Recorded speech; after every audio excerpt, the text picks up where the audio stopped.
Uau! A Agência Nacional passa a falar diretamente de Brasília, no comando de uma rede de emissoras de rádio e televisão. E atenção, senhoras e senhores, vai falar o presidente da República. A construção de Brasília é o mais importante feito que já se verificou no processo de nosso crescimento.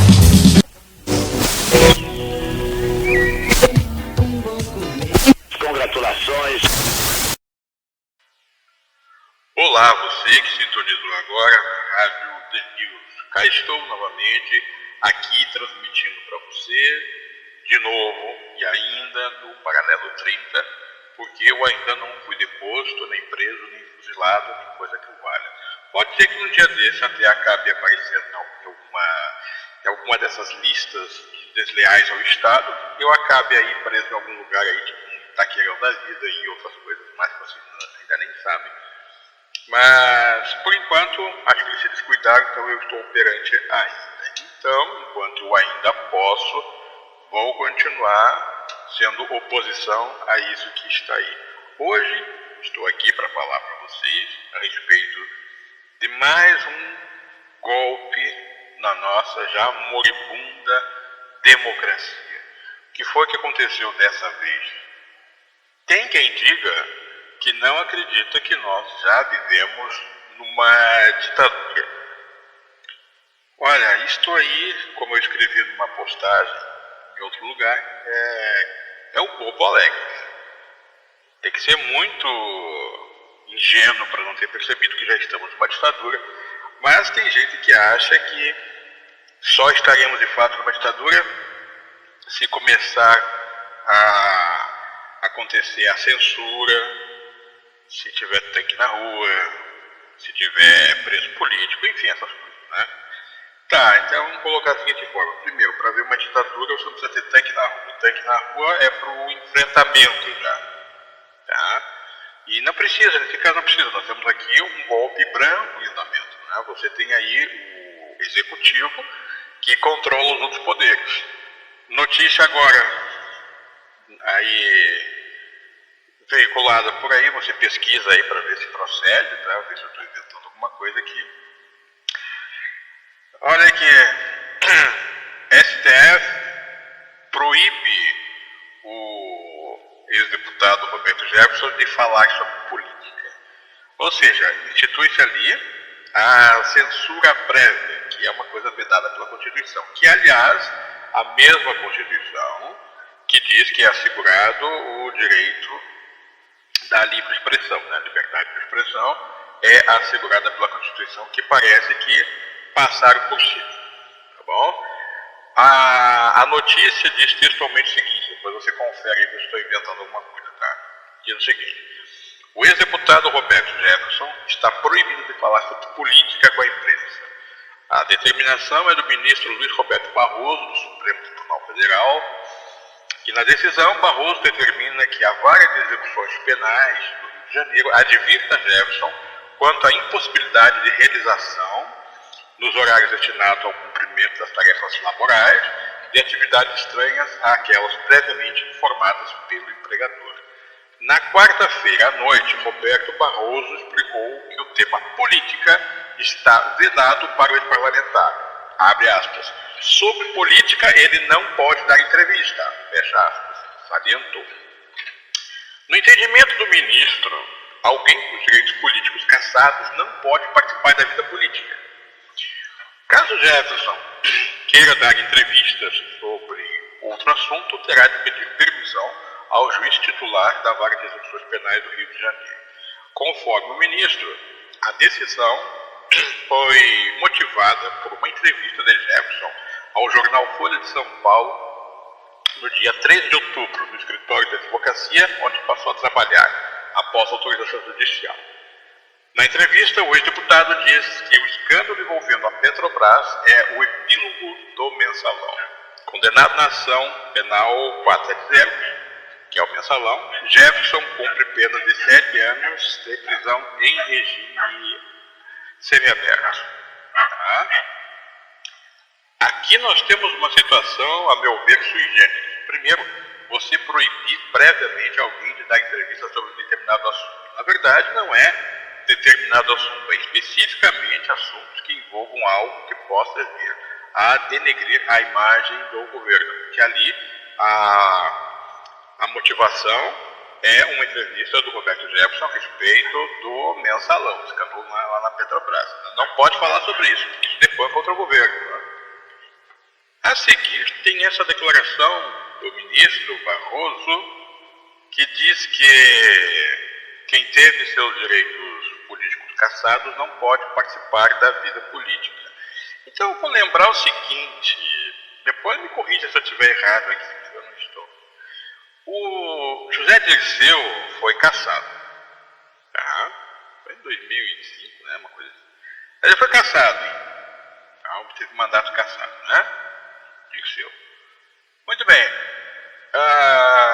Teve alguma proibição para ele não se envolver na vida política? Porque, inclusive, ele criou aí uma empresa para fazer assessorias que lhe rendeu aí uns 20 e poucos milhões, né, de reais aí de, digamos, honorários pelas consultorias e aconselhamentos que ele dava. Né?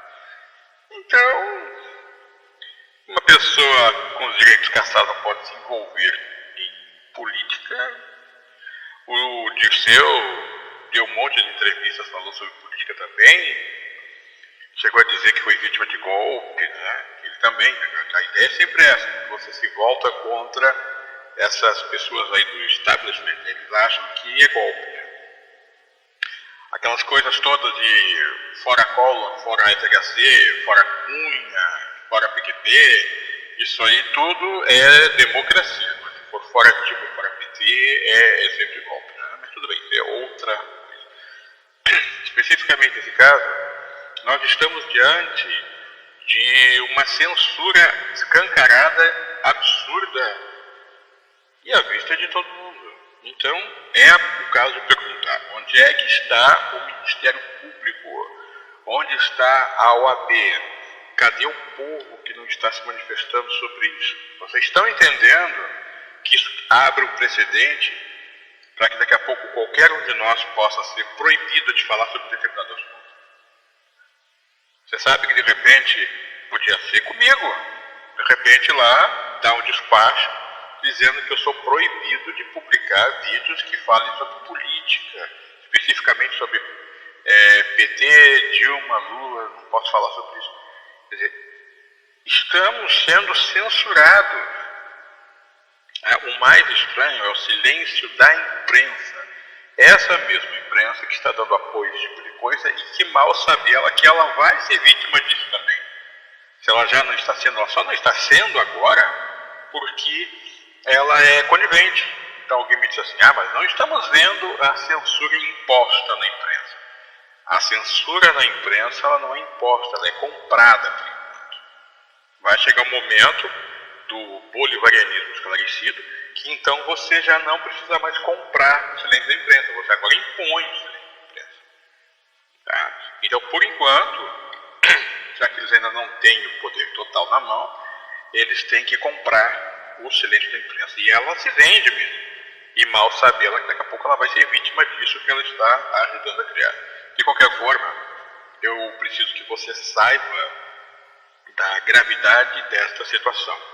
Nós estamos vivendo sob uma ditadura, tá? E você não espere coisas tipo intervenção militar, porque isso não vai ver. Se você acha que vai, então você vai ver lá como é que foi a reação dos comandantes das Forças Armadas na posse do ministro Rebelo, onde parece que todos amigos de infância, né? Todos tecendo assim elogios entusiásticos, né, ao novo ministro, que foi referido pelo comandante do Exército como um amigo pessoal de longa data e que não havia nome melhor para ser indicado para essa pasta, esquecendo que esse amigo de longa data é alguém que pegou em armas, tanto contra o Exército, contra também a democracia e o país, de modo geral, porque eles queriam, nos anos 60, era instituir uma ditadura comunista no Brasil, que foram impedidos pelos militares então.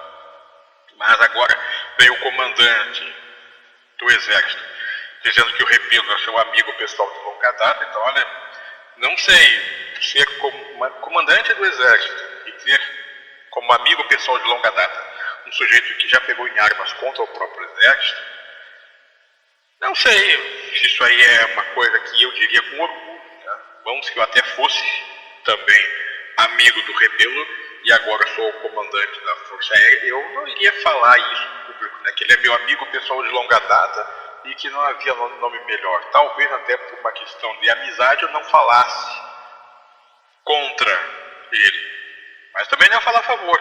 E ia fazer lá um pronunciamento assim meio pro forma, meio água com açúcar, sabe, desejando boa sorte aí na condução da pasta, e só, nada de falar da minha amizade pessoal e que não há nome melhor, mas não há nome melhor que o Rebelo para a pasta da defesa. E teve um comentarista lá que ainda escreveu assim, mas isso talvez se deva ao fato de que ele tem experiência em luta armada, então ele entende de armas, portanto é um bom nome para o Ministério da Defesa, mas eles estão de brincadeira, né? Aí vai ver que de repente até foi isso mesmo. De qualquer forma também é outro assunto, porque aqui é assim, né? Porque na nossa rádio você sabe, como não tem roteiro, eu não anoto nada, não, sabe? Eu não tenho script. Hoje a única coisa que eu fiz aqui foi ler a notícia, para você ler, para você depois conferir, para ver se é isso mesmo que eu li aqui para você. Mas sobre o que eu vou falar, eu não faço scripts aqui, né? Então às vezes eu vou mudando de assunto, vou pulando uma coisa para outra, daqui a pouco já nem sei mais por que eu entrei naquele outro assunto lá e tenho que fazer ali um caminho inverso, mas de qualquer maneira você está me entendendo. Né? O que eu quero dizer para você é que nós já vivemos sob uma ditadura assim, tá? Então se você não viu o tanque na rua ainda, de repente talvez você até não veja, tá? Dependendo do tipo de ditadura que vamos empurrar aí, talvez você não veja, mas não precisa, sabe? O próprio Gramsci dizia que a ditadura perfeita ela não terá grades nem a impressão de ser uma ditadura. As pessoas terão a ideia de que são livres, mas essa será a ditadura absoluta, onde você não sabe que você está numa ditadura, mas há uma ditadura ali. Agora, os mais esclarecidos vocês estão percebendo. A partir do momento que você tem lá o Supremo Tribunal Federal, que em última análise é o quê? O guardião da Constituição, que eles interpretam a Constituição, eles defendem os preceitos constitucionais, tanto que todas as questões envolvendo Constituição, elas necessariamente descambam lá no Supremo. Né? Pois muito bem, os guardiões da Constituição reinterpretaram a Constituição, de maneira que inclusive as cláusulas pétreas, aquelas, por exemplo, que falam das liberdades individuais, onde você tem o direito à liberdade de expressão assegurado, isso foi por água abaixo. Tá? É assim, você tem direito de exercer a sua liberdade de expressão desde que não fale sobre o assunto XYZ. No caso do Roberto Jefferson, não pode falar sobre política, que é uma proibição que não foi aplicada, por exemplo, ao Dirceu, que tinha até uma assessoria aí, e ele dava entrevista falando de política, se dizendo perseguido, e aquela coisa toda lá que ele sempre fala, você perseguido. Tá? E, então, a questão aqui, meus amigos, é que isso pode se voltar contra nós em algum momento. Tá? Abre um precedente ali, de repente o balão de ensaio, vamos ver, tá? Se há uma reação na sociedade. Como não há reação nenhuma, daqui a pouco isso começará a ser individualizado. Pega agora um Roberto Jefferson, que é alguém conhecido, daqui a pouco pega lá uns desconhecidos como eu, assim, e daqui a pouco vem intimação lá, está proibido de falar sobre questões envolvendo o governo aí na internet. Tá? E você também aí, vai lá para você uma notificação também, avisando que você poderá ser preso se você publicar mais alguma coisa que tenha a ver com o governo. Tá? Então nós estamos sim vivendo sob uma ditadura que agora impõe, tá? Essa ditadura agora impõe o que nós podemos e não podemos falar. Se você acha que ainda não é uma ditadura porque você ainda não viu os fuzilamentos, é só esperar mais um pouquinho, mas eu tenho que te informar, nós já estamos numa ditadura. Tá bom? Então, por enquanto, era isso, tá? Ainda vou falando, enquanto ainda não for nem destituído, nem preso, nem confinado, nem silenciado, nem suicidado, nem coisa que o valha. Eu vou continuar transmitindo aqui da nossa rádio, aqui sempre no Paralelo 30. Tá bom? Por enquanto era isso. Daqui a pouco eu volto com outra transmissão sobre mais alguma coisa. Sempre lembrando que essa aqui é a Rádio The News, aquela que só dá más notícias enquanto perdurar esse governo que aí está. Porque coisa boa dali não vai vir nunca. Tá bom? Um grande abraço, obrigado por ter ouvido até aqui e até a nossa próxima transmissão. Eu sou o Daniel Dávila e grande abraço para você.